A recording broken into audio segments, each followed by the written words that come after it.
Baik, Assalamualaikum warahmatullahi wabarakatuh. Kenalkan kami dari kelompok 6 yang akan presentasikan efektivitas pupuk kalsium dalam meningkatkan pertumbuhan tanaman serta dampak dan implikasinya terhadap pertanian. Kami dari kelompok 6 beranggotakan yang pertama Taufik dengan NIM akhir 1001, Jihan 1003, Eka Aris 1019, Rani 1025, Jiha 1029, dan yang terakhir 1033. Next. Oke, unsur hara adalah unsur kimia yang diperlukan oleh tanaman untuk kebutuhan fisiologisnya, bagian menjadi yang nantinya akan menjadi bagian nutrisi makro dan mikro. Kalsium sebagai unsur hara makro sekunder berperan penting dalam proses fisiologis seperti perkembangan akar dan tunas, serta menjaga struktur membran tanaman.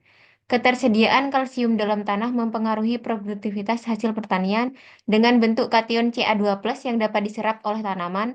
Pemilihan pupuk kalsium yang tepat sangat penting untuk hasil optimal karena kekurangan kalsium dapat menyebabkan masalah pertumbuhan tanaman. Oleh karena itu, pemahaman tentang peran kalsium sangat penting bagi petani untuk meningkatkan produksi pertanian.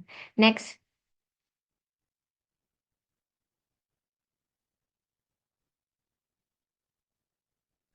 Baik, selanjutnya itu proses pembuatan pupuk kalsium, yang dimana kita ketahui sendiri bahwa kalsium itu berperan penting pada pertanian. Jadi, bahan baku utama yang digunakan dalam pembuatan pupuk ini adalah berasal dari batuan fosfat. Selain itu, pembuatan pupuk kalsium, bahan baku utamanya yang lain itu berasal dari nitrat.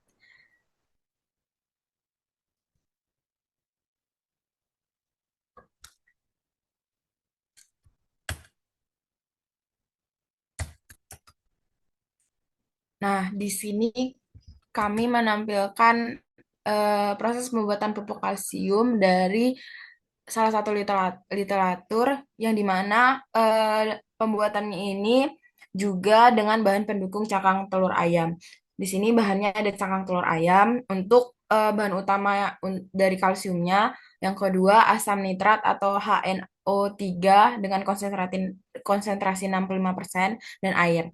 Alatnya juga sudah tercantum dari beker gelas, cawan porselin, gelas ukur, kertas saring, kain kasa, corong kaca, screen 100 mesh, neraca analitik, dan labu ukur. Untuk prosedurnya sendiri, yang pertama cakang telurnya itu dicuci, dikeringkan, lalu dihaluskan sehingga ukurannya menjadi 100 mesh. Lalu asam nitratnya itu dipanaskan hingga 60 derajat Celcius.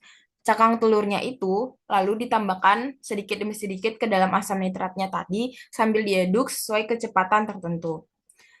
Selanjutnya, larutannya didinginkan dan disaring untuk memisahkan residu yang tidak bereaksi. Yang terakhir, filteratnya dikeringkan menggunakan oven untuk menghasilkan pupuk kalsium nitrat, yang dimana eh, kandungan kalsium dari proses ini itu menghasilkan pupuk kalsium nitrat. Untuk volumenya itu mempengaruhi hasil akhir yang semakin banyak volume asam nitrat yang akan digunakan. Jadi semakin tinggi kadar kalsiumnya itu dalam pupuk, semakin lama untuk waktu reaksinya. Kadar nitrat yang meningkat, tetapi kadar kalsiumnya menurun. Jadi kondisi terbaik yang diperoleh itu 50 menit dan volume pelarutnya itu 30 mili untuk menghasilkan kadar kalsium sebesar 82%.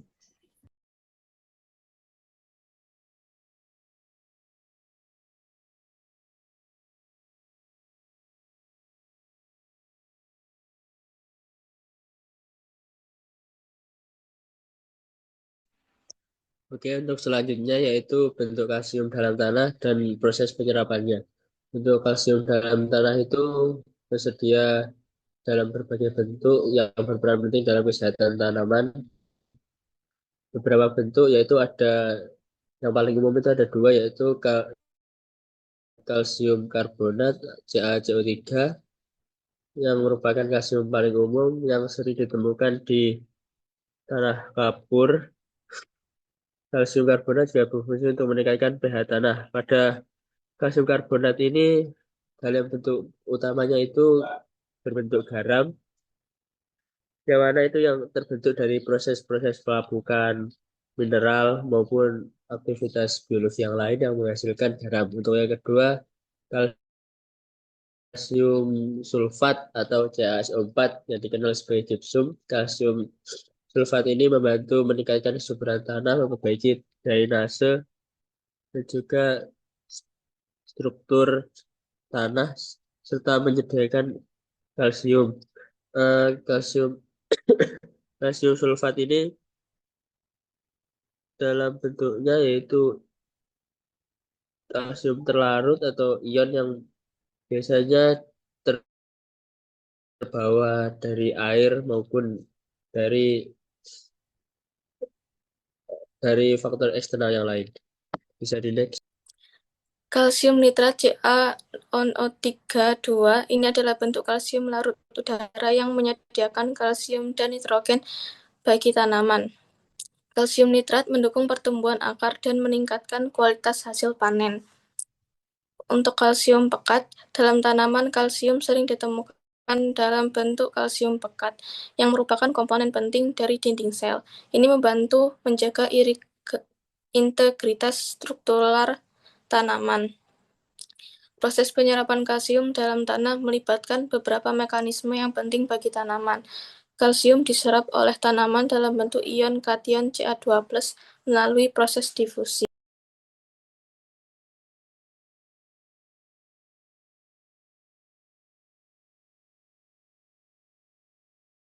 Ya, selanjutnya hubungan kalsium dengan unsur hara lain dalam tanah, yaitu kalsium juga mempengaruhi ketersediaan fosfor dalam tanah.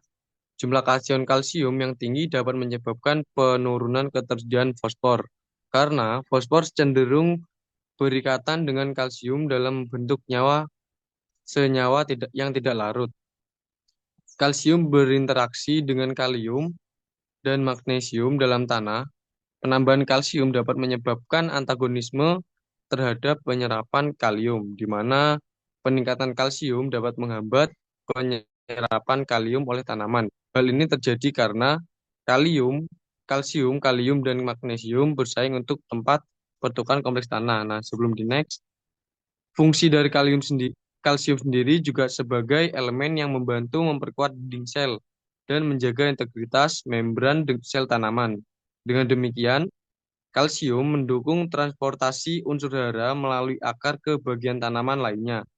Selain itu, kalsium juga berperan dalam menjaga keseimbangan ion dalam sel tanaman. Sebagai contoh, kalsium berinteraksi dengan unsur hara lain seperti kalium dan magnesium untuk memastikan penyerapan dan distribusi unsur hara tersebut dapat berjalan optimal. Oke, bisa di next.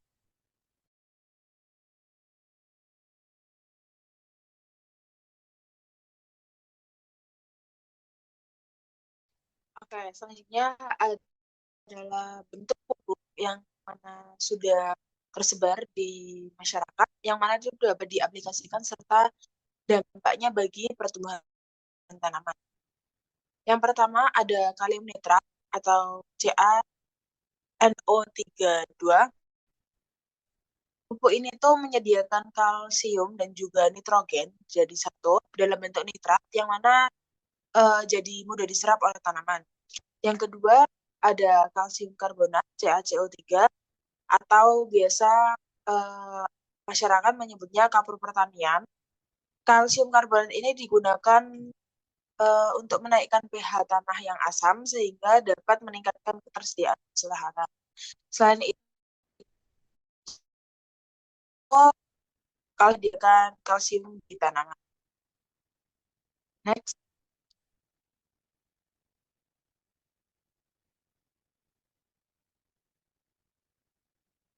Next. Yang ketiga ada dolomit. Dolomit ini dengan kalsium dan juga magnesium secara sekaligus. Keduanya ini tentu sangat penting bagi tanaman. Selain itu, dolomit juga bisa digunakan sebagai bahan pengapuran untuk menaikkan pH tanah asam dan juga dapat menambah unsur hara esensial. Yang keempat ada kalsium sulfat atau biasa disebut gypsum. Gypsum juga menyediakan kalsium dan juga sulfur secara sekaligus, yang mana dapat mendukung pertumbuhan tanaman. Kalsium memperkuat dinding sel, meningkatkan ketahanan terhadap penyakit, dan mencegah gangguan fisiologis. Sementara sulfur sendiri berperan dalam pembentukan asam amino, enzim, dan juga protein. Lalu yang kelima, ada pupuk organik yang mengandung kalsium. Sama seperti literatur yang kita cantumkan sebelumnya, yakni pupuk kalsium yang berbahan dasar cangkang telur, yang mana cangkang telur ini itu juga dapat digunakan sebagai pupuk organik yang mencukupi kalsium dan meningkatkan bahan organik dalam tanah. Namun kalsium dari bahan pupuk organik ini tersedia lebih lambat dibandingkan pupuk anorganik, sehingga kurang efektif untuk mengatasi defisiensi kalsium yang mendesak. Namun apabila memang ditujukan untuk lebih untuk menyehatkan tanah dan tidak mendesak, kebutuhan kalsiumnya tidak mendesak, itu bisa digunakan pupuk organik tersebut. Next. Baik, dari pembahasan yang telah dipaparkan dapat ditarik kesimpulan bahwa kalsium berperan penting dalam proses fisiologis dan biokimia dalam tanaman.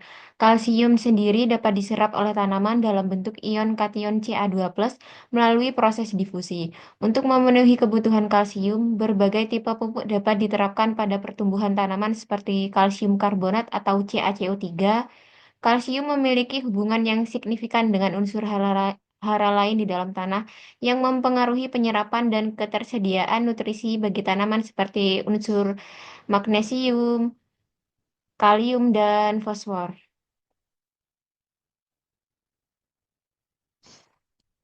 Baik, cukup sekian presentasi yang bisa kami sampaikan. Mohon maaf bila ada kesalahan. Terima kasih. Wassalamualaikum warahmatullahi wabarakatuh.